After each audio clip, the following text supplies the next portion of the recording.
উনি একটাই কল্পনা করে, সুস্থ। হে খোদা, তুমি আমাকে কত হাজার কোটি টাকার মালিক করেছো আমি জানি না, বা আমি পেতে চাই না, তুমি এত কিছু ফেরত নিয়ে খালি আমাকে একটু উঠে বসার সুযোগ দাও। উনি তাতে এর চেয়ে বেশি খুশি হবে, কিন্তু উনি কি সেটা পাচ্ছে?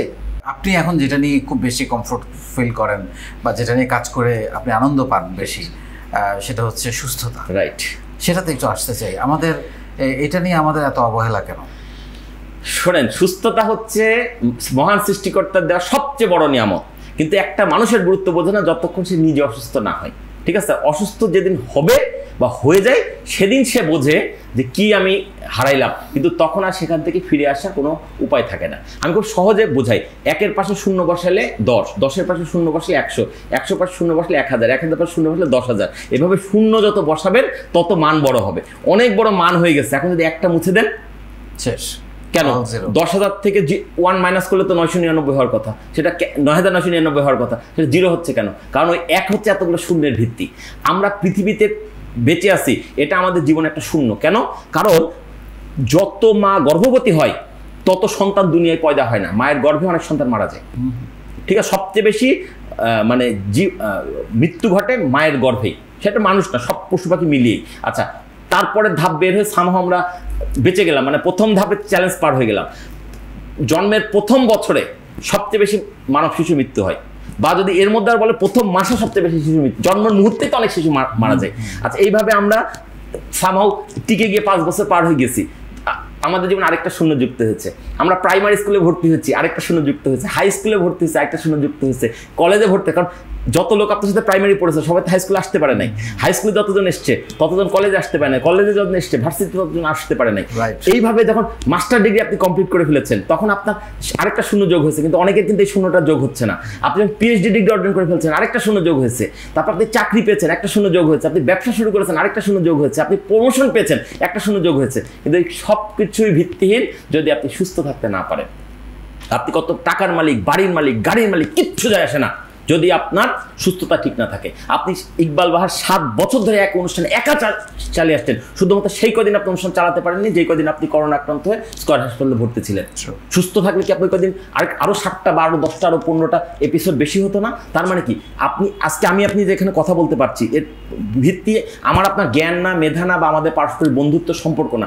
আসল ভিত্তি হচ্ছে আমরা আজকে এই মুহূর্ত পর্যন্ত সুস্থ আছি।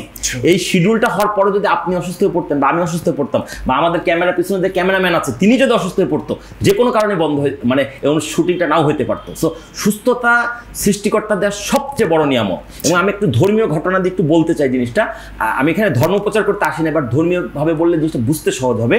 পবিত্র কোরআনে রাসূলুল্লাহর উপর অবতীর্ণ হচ্ছে। এই কোরআনে রাসূলুল্লাহর নাম আছে মাত্র 4 বার, 2 বার মোহাম্মদ, 2 বার আহমদ।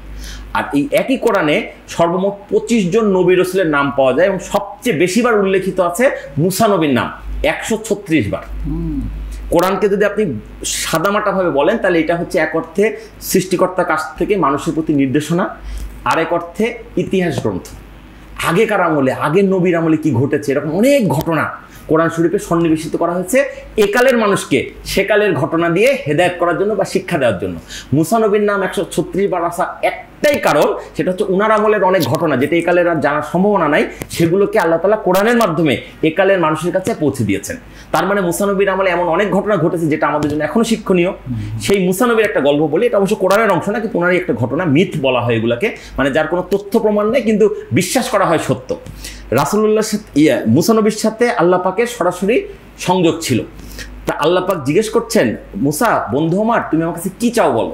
মুসা নবী বলতেছেন, আল্লাহ আপনি যদি আমার জায়গায় থাকতেন আর আমি যদি আপনার জায়গায় থাকতাম তাহলে আপনি যেটা চাইতেন ওইটা চাই।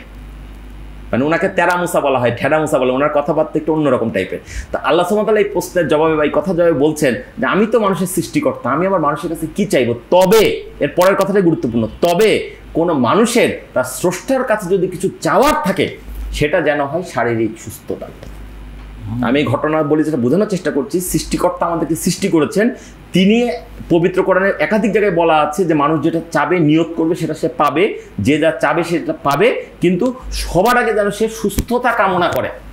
সুস্থতার পরে আপনি টাকা চান, বাড়ি চান, গাড়ি চান, সব পাবেন, কিন্তু যদি আপনার সব দেওয়া হয় সুস্থ না থাকেন, আপনি চাইলেন হে আল্লাহ আমাকে একটা 4 কোটি টাকা দামের গাড়ি দাও, দেওয়া হলো আপনাকে গাড়ি, আপনি পাইলেন কোনো একভাবে, আপনি সুস্থ না, গাড়ি চড়তে পারবেন? তাহলে বলেন, তার মানে আমি চাইলাম যে একটা সুন্দর বাড়ি করব, বাড়ি পাইলাম বা হলো আমার কোনো কারণে, আমি অসুস্থ, ওই বাড়ি আমার কোনো কাজে দেবে? বাংলাদেশের কোনো একটা বড় শিল্প গ্রুপের নাম বললে সবাই চিনবে, নাম বলা দরকার, ঘটনাটা বলি। মালিকেরা এক ভাই মারা গেছে, এখনো 3 ভাই জীবিত। বাংলাদেশের একটা বড় শিল্প গ্রুপ, 3 ভাইয়ের এক ভাই অসুস্থ, দীর্ঘদিন যাবৎ উনি দেশের বাইরে চিকিৎসার ব্যবস্থা আছেন, তার এমন একটা সমস্যা উনি উঠে বসতে পারেন না। এই ভদ্রলোক স্রষ্টার কাছে কি প্রার্থনা করে বলুন? আমি কি জানি, আপনি কি জানেন না, কিন্তু কল্পনা করেন তো, উনি একটাই কল্পনা করে, সুস্থ। হে খোদা, তুমি আমাকে কত হাজার কোটি টাকার মালিক করেছো আমি জানি না, বা আমি পেতে চাই না, তুমি এত কিছু ফেরত নিয়ে খালি আমাকে একটু উঠে বসার সুযোগ দাও। উনি তাতে এর চেয়ে বেশি খুশি হবে, কিন্তু উনি কি সেটা পাচ্ছে? তাইলে আমরা যারা সুস্থভাবে হাঁটাচলা করতে পারছি, কথা বলতে পারছি, আমাদের সৃষ্টিকর্তার প্রতি কতখানি শুকরিয়া আদায় করা উচিত।